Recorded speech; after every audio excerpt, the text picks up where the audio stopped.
Hey everyone, happy Cinco de Mayo. In honor of Cinco de Mayo, we're going to shift from the world of bourbon to the world of tequila. Something we do every now and then. I'm going to talk about a bottle of tequila that I like. I don't like many, and I've been really getting into tequila kind of over the last 2 years, I would say. Bourbon whiskey, I like, just much more and drink it much more often. But certain tequilas, such as the one I'm going to talk about, I find actually really good and could be good for a bourbon drinker. This one right here, the El Bandito Yankee Añejo tequila. I saw this at a store right by me. They actually had a tasting one day. They were doing the Blanco, the Reposado, and the Añejo. I actually tasted. I didn't buy it that day. Then I came back and I definitely bought it. I prefer, in general, the Añejo. I'll show you an exception in a minute. The Añejos, just being a bourbon drinker, you kind of like something that is a little more aged. So an Añejo like this, by definition, would be aged typically 1 to 3 years, whereas a Blanco is aged clear and it's aged, 0 to 2 months, and then a Reposado is 2 months to a year. So this is aged just about 12 months in stripped and recharred American oak barrels. It is 80 proof. It's 100% Blue Weber agave. This is additive free.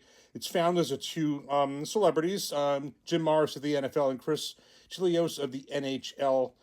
And this one I actually do like, and I think it is a bourbon drinker's tequila.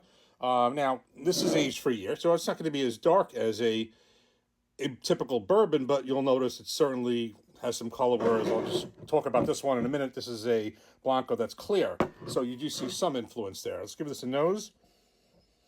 Now, there are some that are additive free that almost are too much. I'll give you an example of one that is an añejo that does have additives to it, I believe, and that's, of course, everyone's seen the Casamigos, and it's good, but it's a different type of sweet. It's an additive, but this is natural. There's no additives in this one, and it just has a nice taste on its own. And I think there are some resemblances to the bourbon, to a typical bourbon. Not everything, but there are some overlap points, and I think this is really drinkable. Cheers. It's really very tasty, and I don't say that about a lot of tequilas.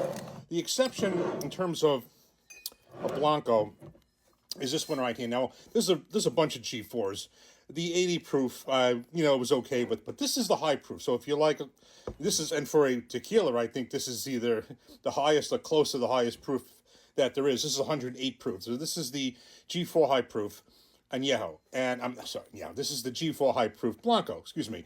I know they make a bunch of different ones. It's not just one Blanco, one Reposado, and Añejo. There's a bunch of other ones, but this one is the G4 Blanco high proof, and I think it's really good. And if you like that high proof that you don't get the aging from the like you would with the bourbon, but you do get a little more proof. So I would definitely say for a Blanco, the G4. I think the whole G4 line I know is supposed to be good, but I prefer this one right here, the G4 high proof, 108 proof. So in any event, back to El Bandito Yankee, additive free Añejo tequila.